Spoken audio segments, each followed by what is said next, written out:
Hello students, welcome to the YouTube channel of Infinity Engineering Academy. In today's lecture, we are going to solve some previous year questions, some MCQs on the topic Applied Mechanics.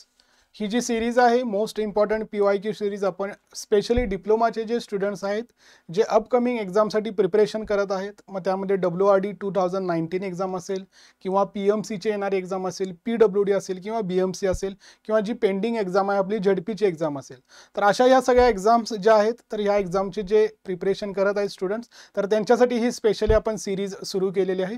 तर आजचा जो topic आहे तो आहे आपला applied mechanics. तर सगळ्यात पहिल्यांदा अप्लाइड मेकॅनिक्समध्ये आपण बघूयात की ह्या सब्जेक्टचं एक्झॅक्टली इम्पॉर्टन्स काय आहे. आता हे तर प्रिवियस इयर तर आपण बघणारच आहोत, बट ह्या सब्जेक्टचं इम्पॉर्टन्स काय हे पहिल्यांदा बघूयात.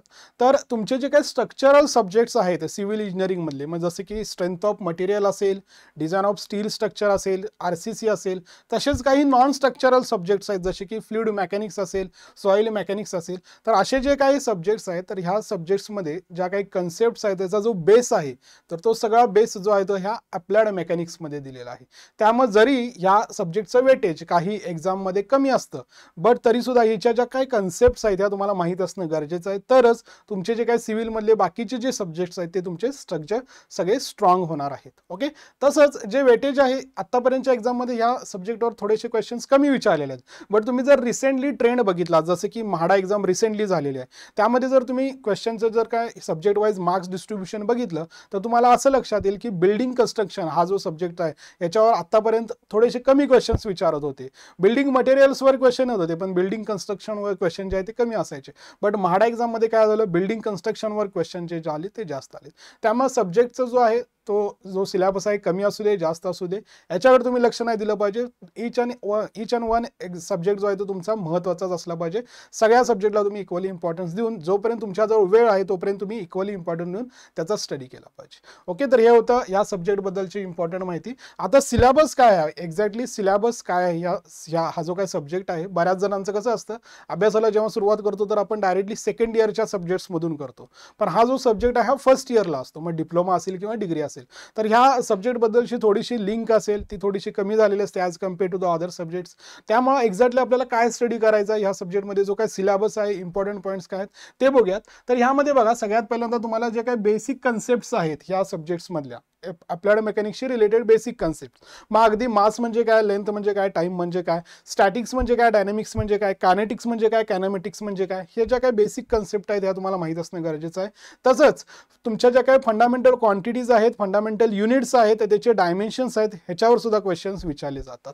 ओके, तर हा बेसिक पार्ट तुमचा क्लिअर असणं गरजेचं आहे. त्यानंतर सिस्टीम ऑफ फोर्स. आता सिस्टीम ऑफ फोर्समध्ये वेगवेगळ्या जवळपास 8 ते 10 सिस्टीम ऑफ फोर्सेस आहेत. मग त्यामध्ये मेजरली आपण को प्लेनर, नॉन को प्लेनर, त्यानंतर कॉन्करंट, नॉन कॉन्करंट करतो, को लिनियर, अशा पद्धतीने पॅरल असतील तर अशा पद्धतीने आपण हे क्लासिफिकेशन केलेलं आहे. तर हे सिस्टीम ऑफ फोर्सेसवर रिझल्टंट, इक्विलिब्रियम हे जे पॉईंट्स आहेत याच्यावर सुद्धा क्वेश्चन्स विचारले जातात, रिझल्टंट अँड इक्विलिब्रियम. त्यानंतर फ्रिक्शन हा एक इम्पॉर्टंट पॉईंट आहे तुमचा. हे फ्रिक्शन सुद्धा आपल्याला सिव्हिल इंजिनिअरिंगमध्ये कुठे लिंक्ड आहे, हे सगळे जे टॉपिक्स आहेत हे सिव्हिल इंजिनिअरिंग सब्जेक्ट्समध्ये कोणत्या कोणत्या सब्जेक्ट्समध्ये लिंकिंग यांचं दिलेलं आहे हे सुद्धा आपल्याला पुढच्या स्लाइडवर बघायचं आहे. त्यानंतर बघा फ्रिक्शन नंतर मोशन. फ्रिक्शनमध्ये मग परत स्टॅटिक असेल, तुमचं लिमिटिंग फ्रिक्शन असेल आणि डायनॅमिक फ्रिक्शन असेल, असे वेगवेगळे टाइप्स येतात. त्यानंतर मोशनमध्ये बघा लिनियर मोशन असेल, अँग्युलर मोशन असेल, मोशन इन अ प्लेन असेल, त्यामध्ये मग परत प्रोजेक्टाईल मोशनवर क्वेश्चन विचारू शकतात, त्याचबरोबर सर्क्युलर मोशनवर क्वेश्चन विचारू शकतात. ओके, तर हे मोशनशी रिलेटेड पार्ट आहे. त्यानंतर हा पार्ट, हा तर अगदी खूप इम्पॉर्टंट पार्ट आहे. हा डायरेक्टली तुमचं स्ट्रेंथ ऑफ मटेरियलमध्ये याचं लिंकिंग आहे. Movement of inertia, centre of gravity, CG, तर हे सगळे जे पॉईंट्स आहेत हे बऱ्याचशा सब्जेक्टमध्ये आपल्याला लागणार आहेत. CG असेल, सेंटर ऑफ ग्रॅव्हिटी असेल, मुवमेंट ऑफ इनर्शिया असेल, तर हे पॉईंट सुद्धा खूप महत्त्वाचे आहेत. आणि त्यानंतर डायनॅमिक्सचा थोडा पार्ट येतो. डायनॅमिक्समधले काही क्वेश्चन्स आहेत, डायनॅमिक्समध्ये सुद्धा काही इम्पॉर्टंट पॉईंट आहेत जे सिव्हिल इंजिनिअरिंगच्या सब्जेक्टमध्ये त्याचं लिंकिंग असतं. तर असा हा सिलेबस आहे. तर अशा पद्धतीनं आपल्याला ही जी काही सिरीज आहे त्यामध्ये आपण प्रिव्हियस इयरचे जे क्वेश्चन्स आहेत ते बघत आहोत. पण सुरुवातीला इम्पॉर्टंट पॉईंट्स बघा, इम्पॉर्टंट टॉपिक्स बघा. आता बघा मी इथं हे टेबल केलेलं आहे समजण्यासाठी, कारण काही मुलांना असा प्रश्न असतो की नक्की अप्लाइड मेकॅनिक्स हा सब्जेक्ट हा कॉमन सब्जेक्ट असतो सगळ्या ब्रँचसाठी, मग सिव्हिल पॉईंट ऑफ व्ह्यूचं काय इम्पॉर्टंट आहे, कुठली कन्सेप्ट कुठं लिंक आहे, त्याचं प्रॅक्टिकल एक्झाम्पल द्या किंवा सिव्हिलमध्ये त्याचा यूज काय, हे बऱ्याच मुलांचा असा प्रश्न असतो. तर इथं बघा या स्लाइडवर बघा बेसिक कन्सेप्ट ज्या असणार आहेत तुमच्या, म्हणजे युनिट्स असतील तुमचे, त्यानंतर तुमचे जे काय डायमेन्शन्स असतील, ओके, तर ह्या जे काय बेसिक पॉईंट आहेत सिलेबसमध्ये जे आता मी सांगितले, तर ह्याचं डायरेक्ट जे रिलेशन आहे ते कुठं आहे तुमचं सॉम आणि FM मध्ये. तुम्हाला FM मधून डायरेक्टली क्वेश्चन्स येतात, dimensions of the viscosity, okay, अशा पद्धतीचे क्वेश्चन्स विचारले शकतात. तर ह्याचा जो बेस आहे, डायमेन्शनचा बेस आहे, हा अप्लाइड मेकॅनिक्स मध्ये कव्हर केला जातो.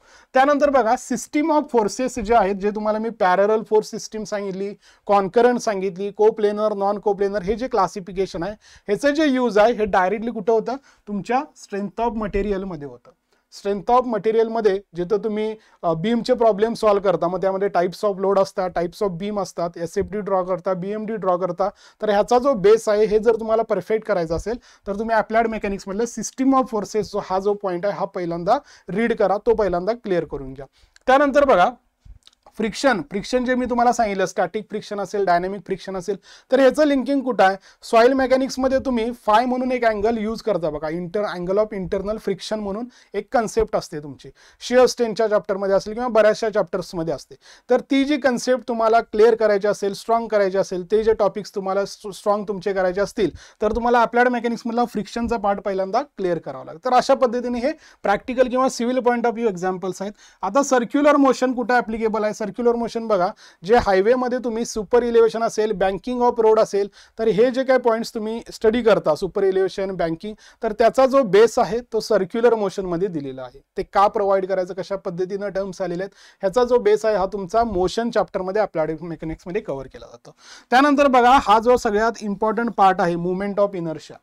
मोमेंट ऑफ इनर्शिया हा जो काही इम्पॉर्टंट पार्ट आहे, मग यामध्ये CG असतं, सेंटर ऑफ ग्रॅव्हिटी, सेंट्रॉइड, हे पण पॉईंट्स असतात वेगवेगळ्या रेक्टँग्युलर शेपसाठी, सर्क्युलर शेपसाठी, ओके. तर हे जे काय मोमेंट ऑफ इनर्शियाचा जो पार्ट आहे, तर हा मोमेंट ऑफ इनर्शियाचा पार्ट तुमचा स्ट्रेंथ ऑफ मटेरियलमध्ये बऱ्याच ठिकाणी बेंडिंगचा जो प्रॉब्लेम आहे आपला, बेंडिंग स्ट्रेसेस हा जो चॅप्टर आहे, फ्लेक्चरल स्ट्रेसेस जिथं फाइंड आउट केल्या जातात, फ्लेक्चरल इक्वेशन जी आहे आपली M/I = G जी इक्वेशन आहे, तिथं बेंडिंग आपला जो हा मोमेंट ऑफ इनर्शिया आहे हा तिथं अप्लाय केला जातो. तसंच टॉर्शनचा पण चॅप्टर आहे, तिथं सेक्शनल मॉड्युलस असा पण एक पॉईंट येतो. तर हे सगळे जे पॉईंट्स आहेत हे परफेक्ट करायचे असतील तर तुम्हाला पहिल्यांदा हा मोमेंट ऑफ इनर्शिया माहीत असणं गरजेचं आहे. त्यानंतर बघा डायनॅमिक्स जो पार्ट आहे, डायनॅमिक्सचा जो पार्ट आहे, तर तो कुठे रिलेटेड आहे? तुमचा जो काय फ्लुइड मेकॅनिक्सचा जो स्टॅटिक आणि डायनॅमिक अशा पद्धतीने फ्लुइड मेकॅनिक्स डिवाइड झालेला आहे. तर तिथला जो डायनॅमिकचा जो पार्ट आहे फ्लुइड मेकॅनिक्स मधला, तो कुठून आलेला आहे? तुमचा ह्या अप्लाइड मेकॅनिक्स मधल्या डायनॅमिक्स मधून आलेला आहे. डायनॅमिक्स म्हणजेच काय? ऑब्जेक्ट तुमचा मोशन मध्ये असेल. तर हे झालं तुमचं लिंकिंग, ओके. अप्लाइड मेकॅनिक्सचं सिव्हिल पॉईंट ऑफ व्ह्यू झालं हे लिंकिंग. आता बघा अशाच पद्धतीच्या ज्या काही एक्झाम ज्या तुम्हाला मी मगापासून सांगत आहे की PWD एक्झाम असेल, WRD एक्झाम असेल, त्यानंतर PMC असेल, BMC असेल, पेंडिंग ZP असेल, तर अशा एक्झामचं जर तुम्ही प्रिपरेशन करत असाल तर इन्फिनिटी अकॅडमीतर्फे एक स्पेशल बँच, फक्त डिप्लोमाच्या स्टुडंटसाठी एक स्पेशल बँच ही आपली लॉन्च केलेली आहे. ॲडमिशन ओपन आहे 23 तारखेपासून. यामध्ये तुम्हाला जे काय टेक्निकल सब्जेक्ट जे आहेत कॉमन, जे आपले ह्या सगळ्या एक्झामसाठीचे जे कॉमन सब्जेक्ट्स आहेत, नॉन टेक्निकल आहेत, तर टेक्निकल ॲज वेल ॲज नॉन टेक्निकल हे पूर्ण सिलेबस तुमचा कव्हर केला जाईल. सगळ्या सब्जेक्टची तुमची योग्यरित्या विथ MCQ अशा पद्धतीने प्रॅक्टिस करून घेतली जाईल. तर तुम्ही सिरियसली जर अभ्यास करत असाल, तुम्ही आता ऑलरेडी बऱ्याच जणांचा डिप्लोमा झाला असेल, काही डिप्लोमा करत असतील, तर अशा ह्या दोन्ही पद्धतीच्या मुलांसाठी ही बॅच खूप महत्त्वाचे आहे. जर काही जण इथं पुण्यामध्ये असतील ज्या डेडिकेटली टाइम देऊ शकतील तर ऑफलाईन तुम्ही करू शकता. काही कॉलेजला असतील, काही स्टुडंट्स वर्किंग प्रोफाईलमध्ये असतील तर त्यांच्यासाठी ऑनलाईन बॅच सुद्धा आहे. तर अशा पद्धतीनं ऑनलाईन प्लस ऑफलाईन दोन्ही पद्धतीच्या बॅच आपल्या स्टार्ट झालेल्या आहेत. तर तुम्ही वेळ वाया न घालवता लवकरात लवकर ह्या संधीचा, हा जो काही गोल्डन चान्स आहे तुमच्याजवळ, याचा फायदा नक्कीच करून घ्यावा. तर चला तर मग आता मी तुम्हाला इम्पॉर्टंट पॉईंट सांगितलेले आहेत, इम्पॉर्टंट टॉपिक सांगितलेलं आहे, लिंकिंग सांगितलेलं आहे. 1 बाय 1 आता आपण क्वेश्चन सॉल्व्ह करायला घेऊयात. तर बघा पहिला जो क्वेश्चन आहे तो, जसं मी तुम्हाला सांगितलेलं आहे की डायमेन्शन्सवर क्वेश्चन्स येतात. So first question is the dimension of a linear momentum in MLT system is. तर आता ह्यासाठी तुम्हाला अशा टाइपचे जे क्वेश्चन्स असणार आहेत रिलेटेड टू द डायमेन्शन्स, तर ह्यामध्ये काय करायचं आहे तुम्हाला, ज्या क्वांटिटीचं डायमेन्शन फाइंड आउट करायला सांगितलेलं आहे, तर त्या क्वांटिटीचं तुम्हाला पहिल्यांदा फॉर्म्युला माहीत असणं गरजेचं आहे आणि त्याचं युनिट माहीत असणं गरजेचं आहे. जसं की बघा आता लिनियर मोमेंटमचा जो फॉर्म्युला आहे, लिनियर मोमेंटम हा असतो सिम्पली मास इंटू व्हेलॉसिटी. मग मासचं युनिट काय असणार आहे तुमचं केजी आणि याचं युनिट असणार आहे मीटर पर सेकंड. म्हणजेच बघा आपलं जी काय सिस्टीम आहे, एम म्हणजे मास असणार आहे, त्याची पॉवर किती झाली 1, एल म्हणजे लेंथ आहे, त्याची पॉवर आहे 1 आणि टी सेकंड डिनॉमिनेटरमध्ये त्यामुळे त्याला लिहितो आपण -1. म्हणजेच काय आलं M1 L1 T -1. म्हणजेच हे 1 असल्यामुळे इथं लिहायची गरज नसते, डायरेक्टली एम लिहिला तरी चालेल, डायरेक्टली एल लिहिला तरी चालेल. इथं मात्र -1 लिहावं लागतं कारण ते डिनॉमिनेटरमध्ये आहे. त्यामुळे तुमचा आन्सर काय आलं बघा ML T -1. तर अशा पद्धतीनं हा क्वेश्चन 1 चा आन्सर बी आला. तुम्ही काय करा, क्वेश्चन रीड केल्या केल्या व्हिडिओला पॉज करा, तुम्ही पहिल्यांदा आन्सर सॉल्व करा आणि मग व्हिडिओ परत रिझ्यूम करून मग आन्सर आपलं चेक आलेलं आहे का नाही अशा पद्धतीने प्रॅक्टिस करा. ओके, तर हा झाला पहिला क्वेश्चन. सेकंड क्वेश्चन बघा, the algebraic sum of the movements of 2 unlike parallel forces having the same magnitude. Unlike म्हणजे बघा समजून घ्या, लाईक आणि अनलाईक. आता पॅरलल तर सांगितलेले आहेत, पण अनलाईक म्हणजे काय, अपोजिट डायरेक्शन मध्ये असेल तर त्याला अनलाईक म्हणतो, सेम डायरेक्शन मध्ये पॅरलल असतील तर त्याला लाईक पॅरलल असं म्हणतो. मग या दोघांचं मॅग्निट्यूड सेम आहे, फक्त अपोजिट आहेत. म्हणजेच ही थोडक्यात काय तयार झाली, तुमची कपल तयार झाली. तर कपलची एक प्रॉपर्टी असते, समजून घ्या. इथं हा फोर्स आहे सपोज P, हा पण असतो P आणि या दोघांमधलं डिस्टन्स आहे सपोज D. ओके, तर ह्या कपलनं जी काय मुवमेंट असणार आहे या कपलची, कुठल्याही पॉइंटला घ्या तुम्ही, मग इथं घ्या, इथं घ्या किंवा इथं घ्या, कुठेही घ्या, सगळीकडे जी मुवमेंट आहे ती तुमची सेम असते. मग इथं काय विचारलेलं आहे, तीच algebraic sum of the movements of the 2 unlike parallel forces having the same magnitude about any point. म्हणजे इथं घ्या, इथं घ्या, इथं घ्या, ती सम जी आहे ती काय असते, सेम असते. म्हणजेच काय असणार आहे तुमची कॉन्स्टंट. ऑप्शन काय तुमचा करेक्ट येणार आहे, ऑप्शन बी करेक्ट येणार आहे. ओके, क्वेश्चन नंबर 3 बघा, a force equal in magnitude opposite in a direction and collinear with the resultant is known as. तर फोर्स इक्वल इन मॅग्निट्यूड म्हणजे सपोज हा एक फोर्स आहे तुमचा, हा F1, त्यानंतर हा एक फोर्स आहे तुमचा F2, इथं ऍक्ट होत आहेत आणि ह्या दोघांचा जो रिझल्टंट आहे तो इथं आहे. सपोज हा रिझल्टंट आलेला आहे जस्ट फॉर एक्झाम्पल 100 न्यूटन, हा रिझल्टंट आलेला आहे 100 न्यूटन. ओके, इथं एक ऑब्जेक्ट होता, या ऑब्जेक्टवर हे 2 फोर्सेस ऍक्ट होते आणि त्या 2 फोर्सचा रिझल्टंट आलेला आहे 100 न्यूटन. आता काय सांगितलेलं आहे बघा, इतकंच मॅग्निट्यूड असलेलं म्हणजे 100 न्यूटनच असलं पाहिजे, अपोजिट डायरेक्शन आणि कोलिनियर विथ द रिझल्टंट. म्हणजे ह्या डायरेक्शनमध्ये अशा पद्धतीनं जो फोर्स अप्लाय करणार आहे त्याला काय म्हणायचं. आता बघा, रिझल्टंटचं जेवढं मॅग्निट्यूड आहे तितकंच त्याच डायरेक्शनमध्ये, अपोजिट डायरेक्शनमध्ये त्याच लाईनवर जर ऍक्ट होत असेल तर याच्यामुळे जी सिस्टीम आहे ती तुमची कशी जाणार आहे, इक्विलिब्रियममध्ये जाणार आहे. सिस्टीम तुमची काय होणार आहे, इक्विलिब्रियममध्ये जाणार. त्यामुळे अशा टाईपच्या फोर्सेसला काय म्हणतात, इक्विलिब्रियंट फोर्स म्हणतात. अशा टाईपच्या फोर्सला काय म्हणतात, इक्विलिब्रियंट फोर्स असं म्हणतात. Okay, so this is the question number 3, option B is correct. Question number 4 बघा, force of magnitude 5 newtons, force दिलेला आहे तुम्हाला इथं, फोर्स दिलेला आहे, moves through a distance of 4 mm.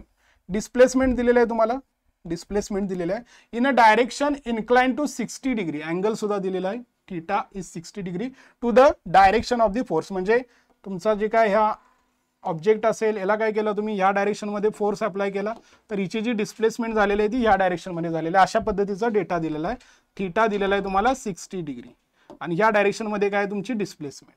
तर या केसमध्ये वर्कडन किती आहे तुम्हाला क्वेश्चन विचारलेला आहे. तर एक गोष्ट लक्षात घ्या, वर्कडनचा जो बेसिक फॉर्म्युला आहे तो असतो तुमचा F इंटू एस आणि हा जो आहे हा डॉट प्रोडक्ट आहे. जर तुम्ही वेक्टर मल्टिप्लिकेशन बघितलं तर हा जो आहे तुमची स्केलर क्वांटिटी येते, म्हणून हे स्केलर प्रोडक्ट आहे. म्हणजे फोर्स तुमचा वेक्टर, डिस्प्लेसमेंट तुमची वेक्टर, बट मल्टिप्लिकेशन केल्यानंतर जे काय आन्सर आलेलं आहे ते काय आलेलं आहे तुमचं स्केलर आलेलं आहे. मग अशा केसमध्ये काय करायचं तुम्हाला, F into S into cos theta हा फॉर्म्युला यूज करायचा. ओके, हे फिजिक्समध्ये पण तुम्ही इन डिटेल शिकलेला असाल. तर हे किती आहे बघा, 5 मल्टिप्लाइड बाय डिस्प्लेसमेंट किती आहे तुमची 4 मल्टिप्लाइड बाय कॉस 60 म्हणजेच काय येणार 1/2 म्हणजेच किती झालं बघा, हे 2 कॅन्सल झालं. So it will be, answer will be 10. Okay, आणि युनिट काय येणार आहे, फोर्सचं युनिट येणार न्यूटन आणि डिस्प्लेसमेंटचं येणार mm. म्हणजेच ऑप्शन काय येणार तुमचा, ऑप्शन सी. तर अशा पद्धतीचे हे बेसिक क्वेश्चन तुम्हाला विचारू शकतात. हे सगळे प्रिव्हियस इयर क्वेश्चन आहेत, वेगवेगळ्या एक्झाममध्ये आलेले, वेगवेगळ्या स्टेटच्या एक्झाममध्ये आलेले क्वेश्चन्स आहेत. काही सिंपल आहेत 1 लाइनर, काही थोडेसे हायर लेवल आहेत, मिक्स क्वेश्चन्स आहेत. कारण एक्झामला सुद्धा तुम्हाला तशाच टाईपचे येतात. सगळेच सिंपल येत नाहीत, सगळेच 1 लाइन येत नाहीत. काही 1 लाइनर क्वेश्चन्स असतात, काही थोडेसे कन्सेप्च्युअल क्वेश्चन्स असतात. तर अशा पद्धतीचे हे क्वेश्चन्स आहेत. हा पण बघा एक थोडासा हायर लेवलचा क्वेश्चन आहे. इफ 3 फोर्सेस PQR, 3 फोर्सेस दिलेले आहेत, keep a body in equilibrium. मग लगेच ही जेव्हा गोष्ट दिली जाते की देर आर टोटल 3 दोन्ही फोर्स कॉन्करंट आहेत आणि इक्विलिब्रियम मध्ये सिस्टीमला नेत असतील तर तिथं आपण लॅमिस थेरम अप्लाय करू शकतो. तर हे लगेच तुम्हाला क्लिक झालं पाहिजे, म्हणजे हा जो प्रश्न आहे, हा जो क्वेश्चन हा लॅमिस थेरमचा असणार आहे, हे लगेच लक्षात आलं पाहिजे. त्यापैकी काय सांगितले बघा, पी आणि क्यू मध्ये अँगल जो आहे तो 90 डिग्री आहे. सपोज हा पी दिला आपण आणि हा सपोज इथं क्यू असेल, तर या दोघांमधला जो अँगल आहे तो 90 डिग्री दिलेला आहे आणि जो आर आहे तो व्हर्टिकली डाऊनवर्ड ऍक्ट करत आहे. अशा पद्धतीने असा हा डेटा दिलेला आहे, म्हणजे हा 90 डिग्री आहे, बरोबर आहे. म्हणजेच हे दोन सेम असतील कारण व्हर्टिकल आहे. मग 90 360 मधून 90 गेले किती झालं 270 डिवायडेड बाय 2 किती झाले 135. म्हणजे इथला जो अँगल आहे तो किती येणार 135 डिग्री आणि इथला जो अँगल आहे तो किती येणार 135. तर ही झाली आपली डायग्राम कंप्लीट लॅमिस थेरमसाठी. लॅमिस थेरमसाठी ही डायग्राम आपल्याला लागते. आता काय विचारलेलं आहे बघा, मॅग्निट्यूड ऑफ फोर्स आर, तुम्हाला आरचं मॅग्निट्यूड विचारलेलं आहे म्हणजे ह्या फोर्सचं, अँड क्यूचं सुद्धा विचारलेलं आहे, ह्या क्यूचं सुद्धा विचारलेलं आहे. असे हे दोन. आता डायरेक्टली ह्या जर तुम्ही सिमेट्रिकल सेक्शन आहे, सिमेट्रिकल तुमची डायग्राम दिली आहे, त्यामुळे P is equals to Q हे तर डायरेक्टली येणारच आहे, आपल्याला समजतं. कसं ते पण आपण समजून घेऊ शकतो. लॅमिस थेरम काय सांगते बघा, पी डिवायडेड बाय ह्याच्यात जे काही दोन साइड्स आहेत, पी सोडून दुसरे जे दोन फोर्सेस आहेत त्या दोघांमधला अँगल घ्यायचा इथं साइन ऑफ 135 साठी. ओके. सिमिलरली क्यू साठी सुद्धा काय येणार बघा, Q divided by sign, Q divided by sign ह्या दोघांमधला अँगल म्हणजेच किती येणार 135. आणि थर्ड जो आहे आर, त्यासाठी काय येणार बघा, साइन इथला येणार हा साइन 90 डिग्री. मग आपल्याला काय फाइंड आउट करायचं आहे, आर पहिल्यांदा फाइंड आउट करायचा आहे इन टर्म्स ऑफ पी आणि क्यू फाइंड आउट करायचा आहे. म्हणजे पी आणि हे जे आहेत हे दोन पहिल्यांदा इक्वेट करू आपण. आर फाइंड आउट करायचं आहे. मग साइन 90 काय असतो 1 असतो, हे माहिती आहे आपल्याला. म्हणजेच काय येणार बघा इथं P divided by sine 135 is equals to R divided by 1. मग आपल्याला आर विचारलेला आहे डिवायडेड बाय साइन 135 आहे. म्हणजेच काय येणार सिम्पली हे याचं जर तुम्हाला माहित असेल तर हे येतं स्क्वेअर रूट ऑफ 2p. याच्यासाठी तुम्हाला हे रिलेशन्स जे आहेत ते माहित असणं गरजेचे आहेत. हे आन्सर येऊन जाईल तुमचं R is equals to square root of 2 into P. त्यासाठी तुम्हाला साइन 135 काय असतो, साइन 45 काय असतो, हे सगळ्या गोष्टी माहित असणे गरजेचं आहे. साइन 90 काय असतं हे माहित आहे. म्हणजेच यामध्ये काय येणार आहे आन्सर डी. कारण हे जर दोन्ही जे आहेत हे जर इक्वेट केला पी आणि क्यू तर बघा हा कॅन्सल होईल, हा कॅन्सल होईल, P is equals to Q येईल. म्हणजे क्यूची व्हॅल्यू तर काय येणार आहे तुमची पी येणार आहे. आर फक्त तुम्हाला या फॉर्म्युलाचा यूज करून सॉल्व्ह करायचा आहे, जे आलेला आहे square root of 2 into P. तर अशा पद्धतीनं हे हायर लेवलचे क्वेश्चन्स तुम्हाला सॉल्व्ह करण्यासाठी जे बेसिक मॅथ्स आहे हे क्लिअर असणं गरजेचं आहे. त्यामुळे पहिल्यांदा मॅथचे जे क्वेश्चन्स आहेत ते पहिल्यांदा क्लिअर करून घ्या. मॅथच्या ज्या प्रॉपर्टीज आहेत, जे फॉर्म्युला आहे त्याचा एक चार्ट तयार करून ठेवा. हे बऱ्याच सब्जेक्टमध्ये लागणार आहे तुम्हाला. When two concurrent forces of 20 kg and 15 kg acts at a right angles, दोन कॉन्करंट सांगितलेले आहेत म्हणजे काय, एकाच पॉइंट मधून पास होणारे अशा पद्धतीने राईट अँगल सांगितलेले आहेत. म्हणजे हा झाला तुमचा इथं 20 आणि हा झाला तुमचा 15. तर इथं काय विचारलेलं आहे तुम्हाला रिझल्टंट. आता इथं ट्रायंगल लॉ यूज केलं तर ट्रायंगल लॉ काय सांगतो, दोन फोर्सेस जर तुम्ही 1 बाय 1 आफ्टर 1 जर ट्रायंगलच्या साइड्स म्हणून जर शो केल्या तर त्या दोन फोर्सचा रिझल्टंट काय असतो, जी थर्ड साइड जी क्लोज करणार आहे ट्रायंगलला ती असते तुमची resultant. This is called as a triangle law, जो आपण सिस्टीम ऑफ फोर्स मध्ये रिझल्टंट फाइंड आउट करण्यासाठी यूज केला होता. मग आता डायरेक्टली ह्या इमेजवरून समजत आहे पायथागोरसचा जर यूज केला तर हे किती येणार आहे, स्क्वेअर केल्यानंतर 400, हे किती येणार आहे तुमचं, हे जे येणार आहे 125, दोघांची ॲडिशन केली तर काय येणार, 225 दोघांची ॲडिशन केली तर येणार 625. याचा स्क्वेअर रूट केल्यानंतर काय येणार आहे 25. सो आन्सर काय येणार तुमचा ऑप्शन बी.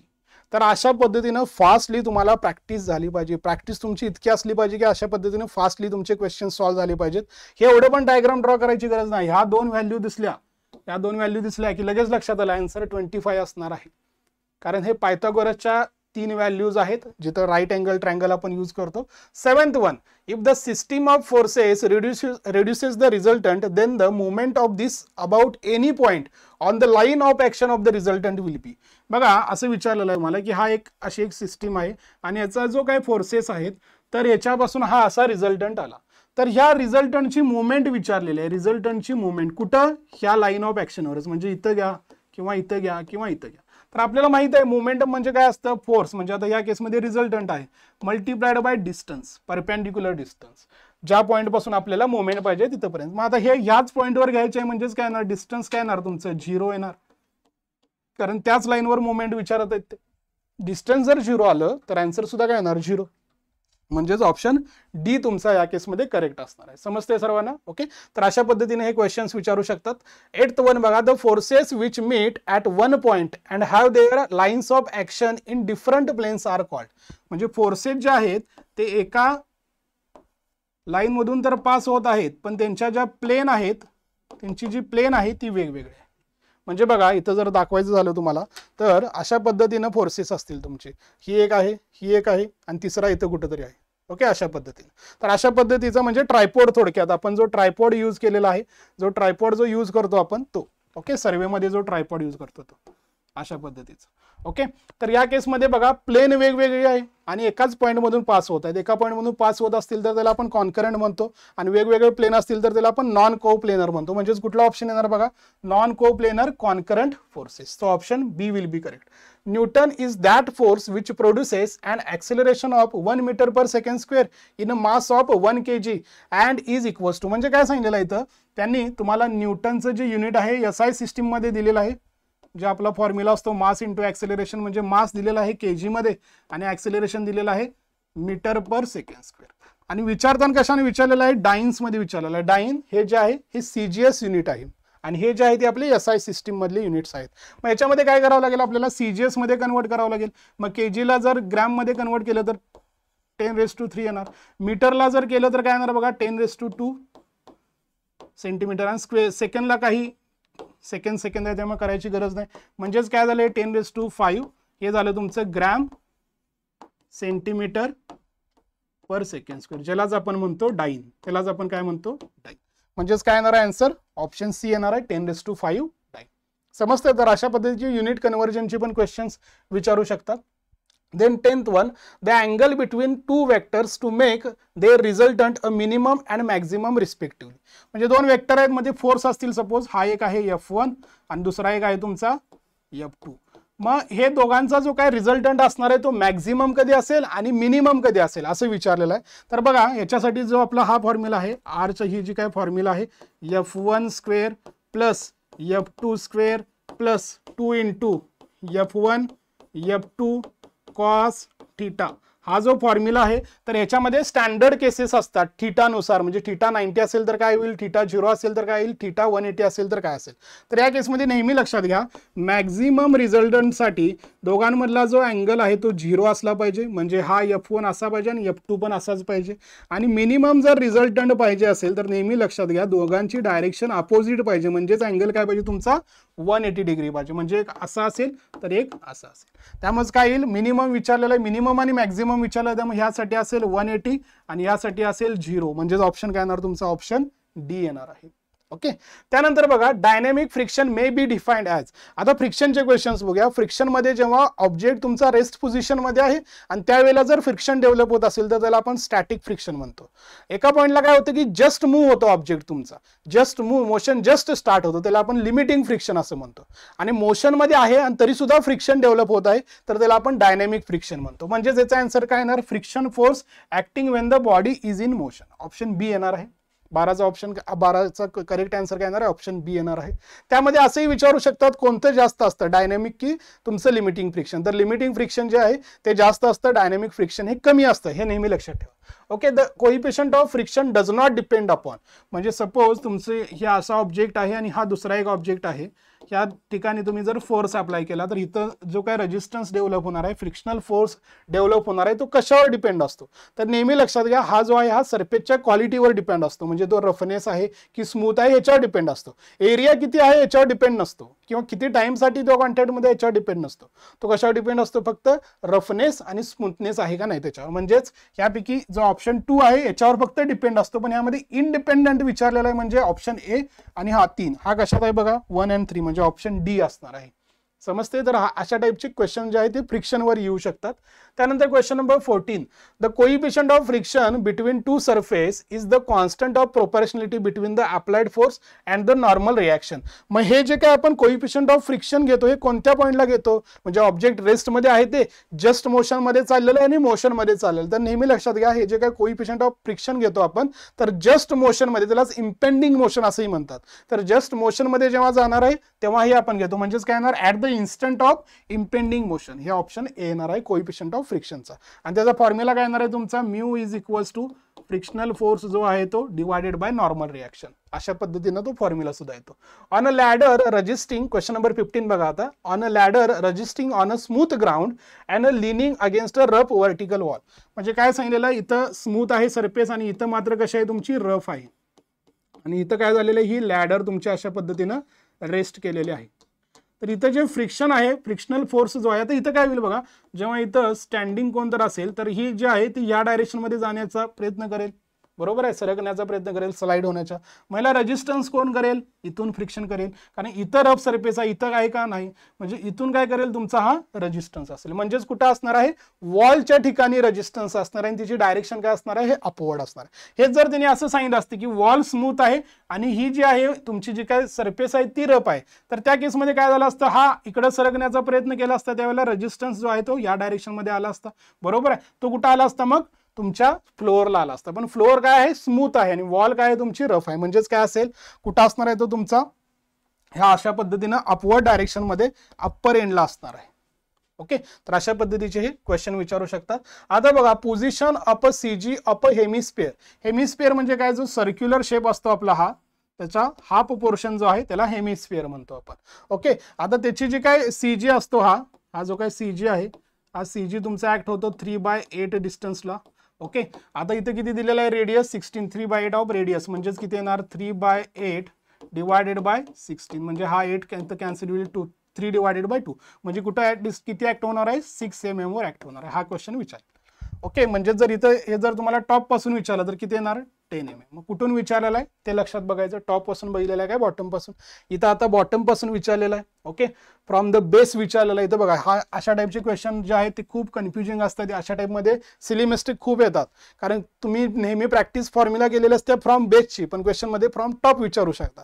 त्यामुळे नक्की कुठून विचारलेलं आहे हे सुद्धा माहीत असणं गरजेचं आहे. क्वेश्चन नंबर 17 बघा आता. When the diameter of the circular section is doubled its radius of gyration is. तर हा आता रेडियस ऑफ गायरेशनशी रिलेटेड क्वेश्चन आहे. तर आपल्याला माहित आहे रेडियस ऑफ गायरेशनचा जो फॉर्म्युला आहे, I is equals to AK square, इथून येतो हा K is equals to square root of I divided by A. म्हणजेच इथं काय सांगितलेलं आहे बघा, आता डायमीटर जर डबल केली सर्क्युलर सेक्शनची तर रेडियस काय होणार आहे विचारलेलं आहे. तर इथं बघा, I जो आहे तो आपला हा तुमचा, फक्त मी आता कॉन्स्टंट लिहित नाही, तर D⁴ ला प्रोपोर्शनल असतो आणि एरिया जो आहे तो D² ला. म्हणजे हे जर कॅन्सल केलं तर K जो आहे हा directly proportional to the square root of D². म्हणजेच काय येणार, K is directly proportional to the D. म्हणजे डायमीटर जर डबल करत असाल तर रेडियस ऑफ गायरेशन पण डबल होईल, कारण डायरेक्टली प्रोपोर्शनल आहे. डायमीटर जर हाफ करत असाल तर K सुद्धा काय होणार आहे, हाफ होणार आहे. 4 टाइम्स करत असाल तर K सुद्धा 4 टाइम्स होणार. त्यामुळे इथं काय होईल, डबल्ड होईल. ओके, तर अशा पद्धतीने हे तुम्हाला हे फॉर्म्युले माहित असणं गरजेचे आहेत. त्यानंतर बघा question number 18. The point through which the whole weight of the body acts irrespective of its position is known as. म्हणजे आपला जो ऑब्जेक्ट आहे, त्या कुठलाही शेपचा ऑब्जेक्ट घ्या, तर त्याचं जे काय टोटल वेट आहे ते एक्झॅक्टली कुठून ऍक्ट होत असेल एका पॉईंटमधून, हे जे आपण ॲझ्युम केलेला पॉईंट असतो त्याला काय म्हणतात, असा क्वेश्चन विचारलेला. तर नेहमी लक्षात घ्या, बऱ्याच जणांचं यामध्ये कन्फ्युजन असते की सेंट्रॉइड म्हणजे काय, एक्झॅक्टली सेंट्रॉइड म्हणजे काय आणि सीजी म्हणजे काय, यामधला डिफरन्स समजून घ्या. जेव्हा ऑब्जेक्ट जो आहे तो 3 डायमेन्शनल आहे, त्याला वेट आहे, मास आहे, 3 डायमेन्शनल आहे, तर त्या केसमध्ये आपण सीजी फाइंड आउट करतो. त्याला जे with respect to weight find out करतो त्याला आपण सेंटर ऑफ ग्रॅव्हिटी असं म्हणतो.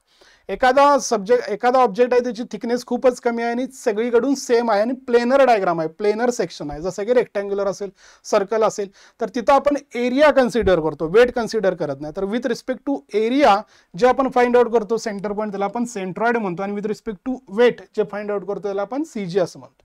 त्यामुळे इथं काय येणार आहे तुमचा सेंटर ऑफ ग्रॅव्हिटी. तर असा हा क्वेश्चन नंबर 18 होता. क्वेश्चन नंबर 19 बघा. The square root of the ratio of the moment of inertia. काय विचारलेलं आहे, square root of the ratio of the moment of inertia of the cross section to its cross sectional area. आत्ताच बघितलेलं आपण, ह्यालाच काय म्हणतो आपण, radius of gyration which is denoted by K. So option D will be correct. तर अशा टाईपचे काही फॉर्म्युला बेस्ड, डेफिनेशन बेस्ड सुद्धा क्वेश्चन विचारले गेलेले आहेत. त्यानंतर बघा, the moment of inertia of a rectangular section about the base is.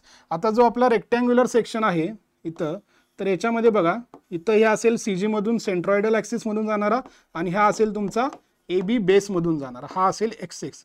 तर आपल्याला माहिती आहे आय एक्स एक्सची जी व्हॅल्यू आहे ती असते बी डी क्यूब. तर हे सगळे फॉर्म्युले माहीत असणं गरजेचे आहेत. आय एक्स एक्सला किती असतो, आय वाय वायला किती असतो, बेसला किती असतो, आणि आय ए बी हा असतो तुमचा बी डी क्यूब डिवायडेड बाय 3. मग हा जर रेशो बघितला तर बेसला जो आहे तो 4 टाइम्स जास्त दिसत आहे, कारण ते डिनॉमिनेटरमध्ये आहे. 3 आणि 12 हे 3 कमी दिसत असले तरी ते डिनॉमिनेटरमध्ये आहे, म्हणजे थोडक्यात काय आहे ते 4 टाइम्सने जास्त आहे. मग कुठला ऑप्शन करेक्ट आहे बघा, 4 टाइम्सचा कुठला ऑप्शन आहे, हा आहे, option C is correct. Okay, मग हे ट्रँगलला सुद्धा विचारू शकतील तुम्हाला, ट्रँगलच्या सीजी मधून जाणारा, ट्रँगलच्या बेसमधून जाणारा. ओके, त्यानंतर question number 21. When a particle moves with a uniform velocity along a circular path, then the particle has. आता बघा काय विचारलेलं आहे, आता मोशनशी रिलेटेड क्वेश्चन आहे. When a particle moves with a uniform velocity, velocity जी आहे ती सेम आहे, velocity जी आहे ती सेम आहे, uniform velocity along a circular path, along a circular path. म्हणजे याचं मॅग्निट्यूड सेम असतं. बघा सर्क्युलर मोशन म्हणजे काय, सपोज हे सर्क्युलर मोशन आहे तर इथली वेलोसिटी 10 आहे, इथली पण 10 आहे, इथली पण 10 आहे आणि इथली पण 10 आहे, मॅग्निट्यूड सेम आहे.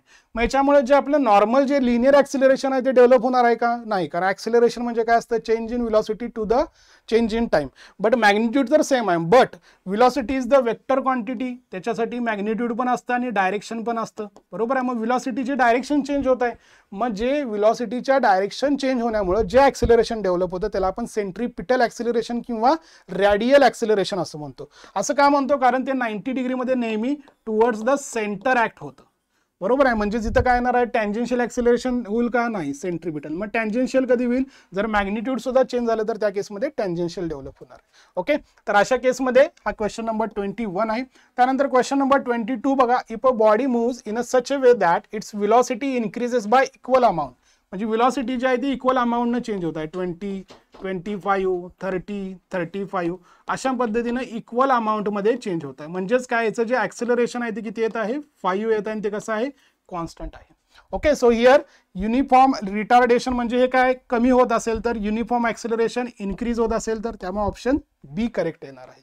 ओके, क्वेश्चन नंबर 23 बघा, ही एक इक्वेशन दिलेली आहे आणि ह्या इक्वेशनवरून तुम्हाला काय फाइंड आउट करायचं आहे, इक्वेशन दिलेली आहे वेलोसिटीची आणि तुम्हाला याच्यावरून डिस्प्लेसमेंट फाइंड आउट करायची आहे, त्याचबरोबर ॲक्सिलरेशन. आता नेहमी लक्षात घ्या, वेलोसिटीवरून डिस्प्लेसमेंट फाइंड आउट करायचं असेल तर ह्याचं इंटिग्रेशन घ्यायचं, आणि जर तुम्हाला ॲक्सिलरेशन फाइंड आउट करायचं असेल तर याचं डेरिव्हेटिव्ह घ्यायचं.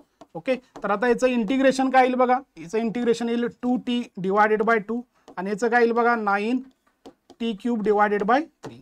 याचं डेरिव्हेशन काय येईल बघा 2 प्लस 18t. आता जस्ट काय करायचे तुम्हाला, ज्या टाइमला विचारलेलं आहे तिथं टी ची व्हॅल्यू पुट करायची. हे 2 कॅन्सल होईल, हे 2 कॅन्सल होईल, हे 3 कॅन्सल होईल, इथं हे 3 राहतील.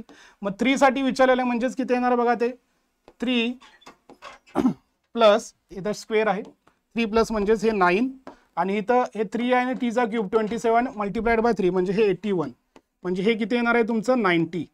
डिस्प्लेसमेंट किती येणार आहे 90, म्हणजेच कुठला येईल, ऑप्शन ए. आता हे सुद्धा चेक करू शकता, इथं बघा आता हे 2 प्लस 18 मल्टिप्लाइड बाय 3 हे 54 प्लस 2 किती येणार आहे 56. ओके, तर अशा पद्धतीचे हे न्यूमरिकल एक्झाम्पल सुद्धा तुम्हाला ह्या एपीएम सब्जेक्ट्स मधून येऊ शकतात. तर असे हे नंबर ऑफ क्वेश्चन्स आज आपण प्रॅक्टिस केलेले आहेत. तर अशाच पद्धतीनं बरेचसे न्यूमरिकल एक्झाम्पल्स आहेत, हे तुम्हाला प्रिव्हियस इयर बुकमध्ये सुद्धा आपल्या मिळून जातील.